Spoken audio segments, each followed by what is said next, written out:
Hello guys, hello and नमस्कार, जय हिंद, सत श्री अकाल। कैसे आप सभी, कैसे चलिए पढ़ाई लिखाई एकदम बढ़िया मजे में बेहतरीन कि नहीं।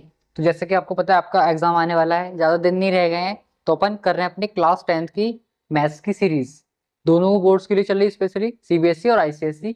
तो आज हम आईसीएसई के पर्सपेक्टिव से देखने वाले हैं ज्योमेट्रिक प्रोग्रेशन के कुछ मोस्ट एक्सपेक्टेड क्वेश्चंस। गलत मत समझिएगा, एक्सपेक्टेड या इंपॉर्टेंट नहीं बोल रहे हैं, हम बोल रहे हैं मोस्ट एक्सपेक्टेड क्वेश्चंस जिनके चांसेस पूरे पूरे हैं।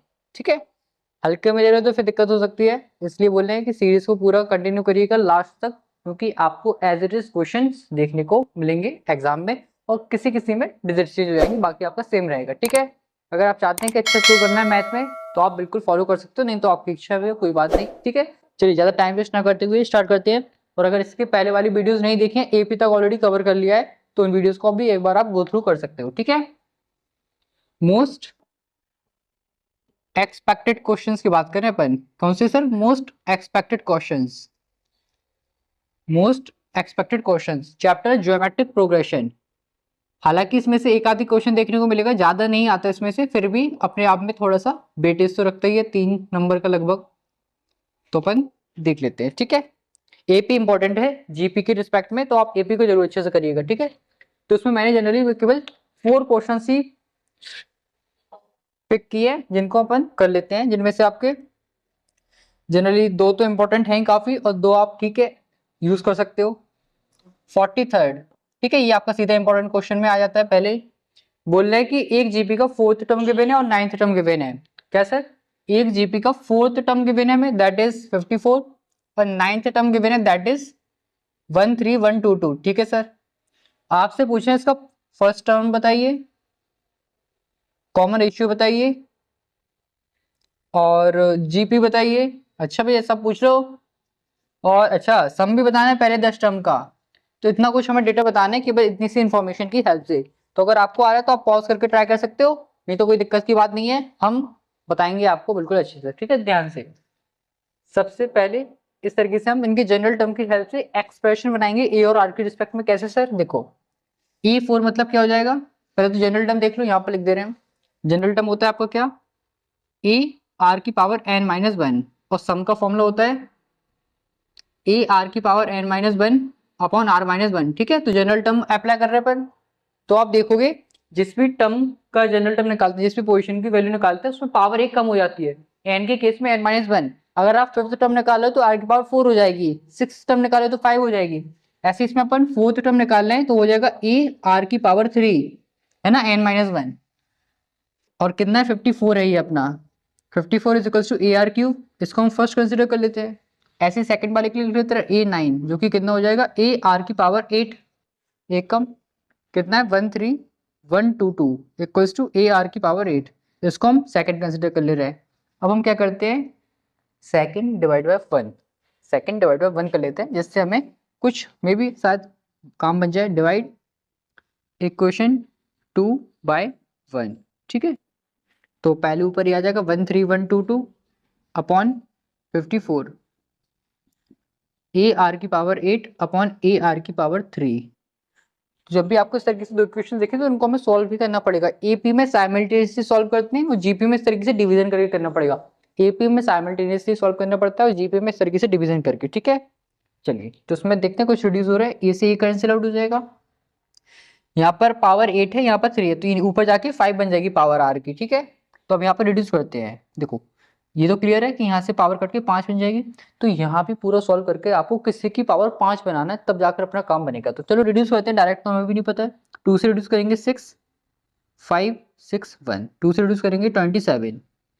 ठीक है, फिर आई थिंक 3 से रिड्यूस हो जाएगा आई थिंक 3 से 9, 3 से रिड्यूस करो 2 1 8 7, फिर 3 से 9 से रिड्यूस कर दो डायरेक्ट, 9 से 2 4 एंड 3, ये आ गया। तो मतलब यहाँ से आगे हमारे पास 243 इज इक्वल्स टू आर की पावर 3, आर की पावर 5। ओके, तो क्या आपको पता है 243 को हम क्या किसी की पावर 5 के फॉर्म में लिख सकते हैं? बिल्कुल भाई, तुमने ही सही बताया, तुमने सही बताया। इसको हम लिख सकते हैं 3 की पावर 5। 3 की पावर 5 होता है आपका 243, तो वी कैन राइट इट 3 की power 5 is equals to R की power 5। Now power R same तो बेस कैन बी कंपेयर्ड हो सकते हैं, तो therefore we can say that R equals to 3। तुम्हारा कॉमन रेशियो आ गया है। कितना सिंपल था, कॉमन रेशियो आ गया है। जरूरी नहीं है कि चारों चीज पूछे, एक दो भी कुछ भी पूछ सकते हैं। मैं तो आपको सारी कवर करके बता दिया इसमें क्या क्या पूछ सकते हैं हमसे। आर आ जाएगा ए के लिए, या तो आप फर्स्ट में पुट कर दो या फिर सेकंड में पुट कर दो। अब सेकंड में दिख रहा है काफी कैलकुलेटेबल, फर्स्ट में पुट कर देते हैं। तो now Y first, Y equation 1, 5 4 is equals to A R cube, 5 4 is equals to A 3 का क्यूब। 3 का क्यूब तो आई होप आप लोगों को पता ही होगा 27। नहीं पता है तो याद कर लो, 27 से 54 जाएगा 2 बार, तो ए आ गया 2। तो फर्स्ट टर्म हो गया 2। अब जीपी बताना है, तो जीपी बताने के लिए सबसे अच्छा तरीका क्या है, फर्स्ट टर्म पता चल गया और कॉमन रेशियो पता चल गया। तो first term as it is, पहला टर्म आ गया, फिर इंटू आर कर दो उसमें, फिर इंटू आर कर दो, फिर इंटू आर कर दो, तो आपकी जीपी बन जाती है। ठीक है, जैसे 2 जीपी बता रहे हैं, ठीक है, जीपी 2, फिर 2 में 3 का मल्टीप्लाई 6, फिर 6 में 3 का मल्टीप्लाई 18, फिर 18 में 3 का मल्टीप्लाई 54, ऐसे आपकी चलती जाएगी। तो ये होगी जीपी। बस जनरली 4 टर्म्स लिख देना, 4 5 सफिशिएंट आपके। तो आपकी जीपी हो गई, फर्स्ट टर्म हो गया, कॉमन रेशियो हो गया। अब पूछ रहे हैं सम ऑफ 10 टर्म्स, तो सम ऑफ n टर्म्स का फॉर्मूला ये है। तो सम ऑफ 10 टर्म्स का फॉर्मूला क्या हो जाएगा, S10 is equals to a, ठीक है, a की प्लेस पर 2, r कितना है 3, 3 की पावर 10 माइनस 1 अपॉन 3 माइनस 1, ठीक है। तो 3 माइनस 1 कितना हो जाएगा भैया, बताओगे, बता भी दो। 2, तो 2 से 2 जाएगा, तो 3 की पावर 10 माइनस 1। अब इसको अगर आप सॉल्व कर सकते हो 3 की पावर 10 तो कर देना, और फिर माइनस 1 करके सॉल्व कर देना, नहीं तो यहाँ भी छोड़ दोगे चल जाएगा, क्योंकि काफी बड़ी पावर हो जाती है ना, तो थोड़ा सा ध्यान रखिएगा। तो आपको इस तरीके का डेटा देके इतना कुछ पूछ सकते हैं। और ये भी पूछ सकते हैं इसमें कि 15th टर्म बताओ, 17th टर्म बताओ एक्स्ट्रा, तो ए आर आ जाएगा, तो आप बता दोगे इजिली। अगर मान लेते 17th टर्म पूछा है तो आप क्या करोगे, ए आर की पावर 16 हो जाएगा। ठीक है, सिंपल है। इसके बाद वाला क्वेश्चन देख लेते हैं क्या है। इसमें हमसे बोले, यही लिख लेते हैं 44th, ठीक है। सम पूछ रहे हैं, मतलब सम पूछ रहे हैं ना जीपी का, 2 6 18, यार यही तो बन गई यार ये तो, ठीक है, कोई दिक्कत नहीं है।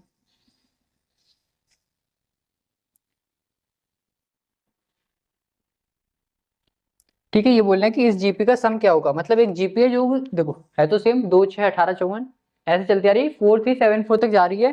तो आपको इसका सम बताना है। तो उसके लिए सबसे पहले हमें देखना पड़ेगा इस जीपी में टर्म्स कितने हैं, क्योंकि देखो ए तो आपको मिल जाएगा फर्स्ट टर्म 2, और कॉमन रेशियो मिल जाएगा दिस डिवाइड बाय दिस, जो कि हो जाएगा आपका 3। ठीक है, फर्स्ट टर्म आ गया, कॉमन रेशियो आ गया।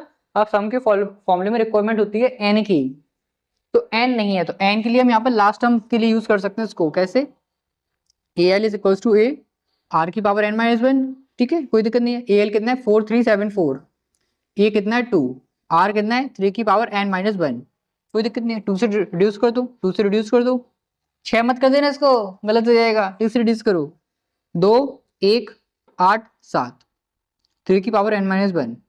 अब ये देखना है कि 2 1 8 7 3 की पावर कितनी होती है, क्योंकि इसमें बेस को हमें सेम करना है, इसमें पावर को सेम किया था भैया, याद है। तो देखो 3 की पावर कहाँ गया, यहाँ तक तो 5 होता है, इसमें एक बार और करोगे तो आपका कुछ हो जाएगा, ये कितना 6 फिर 3 18, आई थिंक 7 हो जाएगी, 7 होनी चाहिए मेरे अकॉर्डिंग तो। फिर भी देख लेते हैं एक बार करके, 243 इंटू 3 इंटू 3, ठीक है ना, 2 बार और कर रहे हैं, मतलब हम 243 तो 3 के पावर 5 होता है, 2 बार और मल्टीप्लाई किया, मतलब 9 से मल्टीप्लाई करना चाह रहे हैं हम इसमें, ठीक है, 9 से मल्टीप्लाई। तो 7 यहाँ 2 कैरी, 36 जोड़ते 8 या 3 कैरी, 18 3 21, ठीक है। तो मतलब ये नंबर आपका 3 की पावर 7 है। तो यहाँ से कंपेयर कर लेते हैं, base same power compare, therefore 7 is equal to n minus 1, तो यहाँ से n आ जाएगा 8, ठीक है। मतलब इस जीपी में 8 टर्म्स हैं, और बस सम का फॉर्मूला लगा दो, S8 is equal to a, again कितना भी है 2 2 है ना, हाँ 2, और फिर r की पावर 8 माइनस 1 अपॉन 3 माइनस 1, तो 2 3 की पावर 8 माइनस 1 अपॉन 2, 2 से 2 कैंसिल आउट।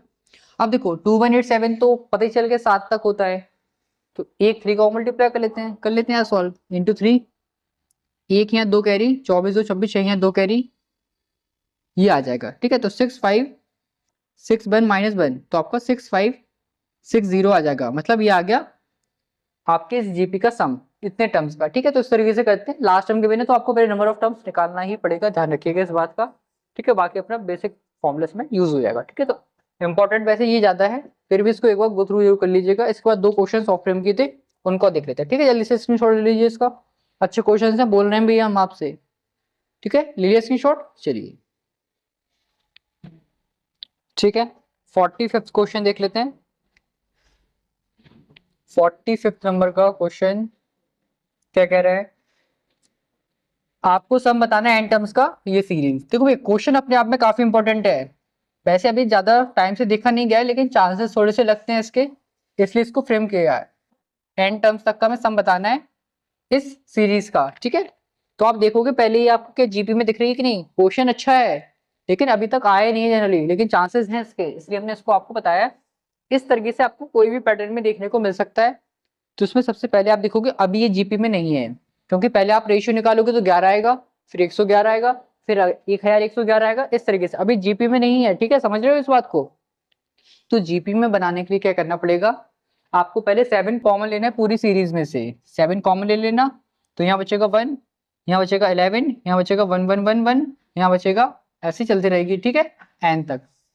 अब अपनी साइड से हम 9 का मल्टीप्लाई और 9 का डिवाइड करते हैं, अपनी साइड से भैया, तुम्हारी साइड से नहीं, हम अपनी साइड से कर रहे हैं। 9 का मल्टीप्लाई और 9 का डिवाइड, तो डिवाइड वाला बाहर रहा, मल्टीप्लाई वाला अंदर जाएगा, तो 9 × 1 9, 11 × 9 99, फिर 999, और ये चलता रहेगा हमारा ऐसे, ठीक है, एन तक। अब इंपॉर्टेंट वर्क क्या है कि इस हर एक 9 99 999 को हमें 10 की पावर्स के फॉर्म में लिखना है। कैसे, देखो 9 को हम लिख सकते हैं भैया कितना, 10 - 1, 99 को लिख सकते हैं 100 - 1, ऐसे ही 999 को लिख सकते हैं 1000 - 1, और ये आपकी सीरीज चलती रहेगी एन टर्म्स तक, ठीक है। अब देख, थोड़ा ध्यान दीजिएगा, अब मैं क्या कर रहा हूँ, हर एक ब्रैकेट में से 10 की पावर को एक अलग ब्रैकेट में कंबाइन कर देता हूँ। कैसे, देखो पहले ब्रैकेट में लिखा है 10, फिर दूसरे में लिखा है 100, फिर तीसरे में लिखा है 1000, और ऐसे ही चलता रहेगा एन तक। अब एक चीज बताओ, हर एक ब्रैकेट में आपको -1 -1 -1 कॉमन दिख रहा है, ऐसे कितने ब्रैकेट्स बनेंगे, एन ब्रैकेट्स बनेंगे, क्योंकि एन टर्म्स तक की तो बात हो रही है।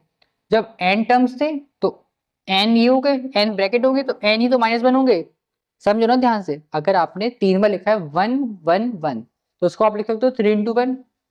ऐसे आपने अगर n टाइम्स लिखा है -1, तो उसको हम लिख सकते हैं माइनस का n, कंफ्यूज मत होइएगा, माइनस का n लिख सकते हैं हम इसको, ठीक है। -1 -1 -1 इस तरीके से n तक चल रहा है, इसलिए -n लिख सकते हैं।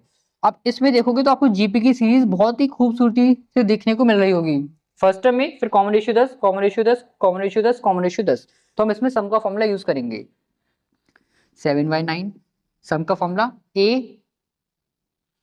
r की पावर n -1 अपॉन r -1, और -n अलग से, ठीक है। ये एज इट इज 10 की पावर n -1 अपॉन हो जाएगा ये 9 -n। यहाँ पर भी छोड़ सकते हो, अलग अलग तरीके से सिंप्लीफाइड फॉर्म में दे देते हैं, तो आप एलसीएम भी ले सकते हो, उसमें बहुत कुछ कर सकते हो भैया, कोई दिक्कत नहीं है। यहाँ पर भी आप छोड़ सकते हो, नहीं तो चाहो तो एलसीएम वगैरह लेके वो भी सॉल्व कर लेने, तो वो भी सही रहेगा, ठीक है। तो क्वेश्चन अपने आप में इंपॉर्टेंट है, लेकिन अभी तक आया नहीं है, बहुत ही रेयर ही कभी देखा होगा, तो लेकिन इसके चांसेस है, इसलिए मैंने आपको बता दिया। ध्यान रखना, जो भी नंबर होगा पहले कॉमन लेना है, फिर 9 से मल्टीप्लाई, 9 से डिवाइड। अगर यही सीरीज होगी तो कुछ करना ही नहीं है, फिर सीधा ये वाला स्टेप आएगा, लेकिन जनरली नहीं देंगे ये वाला, या तो आपको 3 3 3 3 8 8 8 8 ऐसा कुछ दे देंगे। तो ध्यान रखना, पहले कॉमन, फिर 9 से मल्टीप्लाई, 9 से डिवाइड, फिर हर एक ब्रैकेट को कुछ इस फॉर्म में लिखना है आपको, फिर 0 0 वाले एक ब्रैकेट में n अलग से हो जाएगा, फिर इसमें जीपी का फॉर्मूला लगा देना, ठीक है। ध्यान से, इंपॉर्टेंट है। अब देखते हैं लास्ट क्वेश्चन जो इस पे एक और फ्रेम किया 46 नंबर पर, क्या है इसमें, हाउ मेनी टर्म्स। अरे यार ये सेम सीरीज क्यों आ रही है यार बार बार, पता नहीं भैया, कोइंसिडेंस है ये, मैंने कुछ दिक्कत नहीं किया, ऐसा बता रहा हूँ मैं। मतलब सीरीज काफी इंपॉर्टेंट है, जब 3 क्वेश्चन में हमें सेम सीरीज देखने को मिल रही है तो काफी अपने आप में इंपॉर्टेंट रखती है सीरीज, ठीक है। 2 6 18 वाली, ये बोल रहे हैं कि इस सीरीज से कितने टर्म्स लेंगे कि उनका सम 728 आ जाए। फिर से सुनिएगा, इस सीरीज के, इस जीपी के कितने टर्म्स लेंगे कि उनका सम 728 आए, एन की वैल्यू बताना है हमें, ठीक है। ध्यान रखना, ये जनरल टर्म नहीं है, लास्ट टर्म नहीं है, ये सम है, ठीक है। तो मतलब ए कितना है 2, आर फिर से वही 6/2 3। तो हम फॉर्मूला अप्लाई करेंगे कि एस एन का ए आर की power n minus one upon r minus one, 728 a r कितना है 3 की power n minus one upon 3 minus one. ठीक है, ठीक है, हाँ कोई दिक्कत नहीं है। 728 इक्वल्स टू 2, 3 की power n minus one upon 3 minus one, 2 2 से 2 हो जाएगा। 728 इक्वल्स टू 3 की पावर n माइनस वन। ध्यान से अब वन यहाँ पर ऐड करो, पहले वन ऐड करो तो 729 हो जाएगा 3 की पावर n। अब 729 को आपको 3 की पावर में लिखना है। तो हमें वैसे तो पता है कि 729 9 का क्यूब होता है, 9 का क्यूब मतलब 3 की स्क्वायर का क्यूब मतलब 3 की पावर 6 होता है ये। नहीं तो प्राइम फैक्टराइजेशन से निकाल लेना यार, नहीं है याद कोई बात नहीं, प्राइम फैक्टराइजेशन तो आता होगा, प्राइम फैक्टराइजेशन कर लेना तो आपको पता चल जाएगा कि इसको, अरे ऐसे 729 3 से रिड्यूस करो भैया 243, 3 से रिड्यूस करो भैया 81, 3 से रिड्यूस करो भैया 27, 3 से रिड्यूस करो भैया 9, 3 से रिड्यूस करो भैया 3, 3 से रिड्यूस करो भैया 1। कितने आ गए? 3 1 2 3 4 5 6, मतलब 3 की पावर 6 हो गई ना, वही तो बोल रहे हैं आपसे। तो मतलब 3 की पावर 6 इक्वल्स टू 3 की power n, base same power compare, तो n की वैल्यू 6। मतलब इस जीपी का अगर 6 टर्म का सम करोगे तो आपको 728 मिल जाएगा। इंपॉर्टेंट है क्वेश्चन, एक तो ये वाला इंपॉर्टेंट है और जो पहला वाला कराया था वो इंपॉर्टेंट है, ध्यान से देख लीजिए। तो मैंने ये कुछ पहले स्क्रीनशॉट ले लो उसके, ले लिया, ठीक है। तो मैंने जनरली ये 4 क्वेश्चन ही फ्रेम किए हैं जीपी पर, वेटेज थोड़ा कम रहता है लेकिन एक आध क्वेश्चन हमें डेफिनेटली देखने को मिल जाएगा, तो आप थोड़ा सा प्रैक्टिस कर लेना इस पर। बाकी इंपॉर्टेंट क्वेश्चन यही है आपके, इंपॉर्टेंट नहीं है, मोस्ट एक्टिव क्वेश्चन है, ठीक है। इनको जरूर आप ट्राई करिएगा, और भी क्वेश्चन करना तो कर लीजिएगा ट्राई, नहीं तो फिर नेक्स्ट वीडियो में अलजेब्रा वाला पार्ट खत्म हो गया भैया, कमर्शियल मैथमेटिक्स और अलजेब्रा अपन ने सारे चैप्टर्स कर लिए हैं, GST, banking, shares and dividend, linear net questions. उसके बाद अपना क्या है, remainder factor theorem, ratio proportion, matrix, quadratic equation, problem based quadratic equation, AP, इतने सारे क्वेश्चंस हो गए अपन, ठीक है। तो देख रहे हो ना, इस जीपी भी हो गया आज। अब अपन करेंगे कोऑर्डिनेट ज्योमेट्री को एक बार में करेंगे पूरा, उसमें ज्यादा क्वेश्चंस फ्रेम करेंगे, रिफ्लेक्शन, इक्वेशन ऑफ लाइन और आपका मिड पॉइंट सेक्शन फॉर्मूला वाला, वो तीनों को एक साथ ही कंबाइन करेंगे पूरी यूनिट को, क्योंकि उसमें मिक्स में क्वेश्चंस आते हैं जनरली आपके, ठीक है। रिफ्लेक्शन वाला बता दिया कि नहीं, अभी नहीं हुआ है ना रिफ्लेक्शन वाला, चलो उसको देखते हैं कैसे किस फॉर्म में करना चाहिए, उसको कवर देख लेंगे उसको, ठीक है। चलिए दूसरा स्क्रीनशॉट ले लिया, तो आप बाकी और प्रैक्टिस कर सकते हो, नहीं तो फिर मिलते हैं नेक्स्ट वीडियो में। तब तक खुश रहें, मस्त रहें, अपनी पढ़ाई में व्यस्त रहें। थैंक यू, जय हिंद। दोस्तों के साथ भी शेयर करें जो भी आपके साथ क्लास 10th में इस बार बोर्ड के एग्जाम देने वाले हैं, ज्यादा टाइम नहीं बचा है, प्रैक्टिस में लगे रहिएगा, ठीक है। चलिए।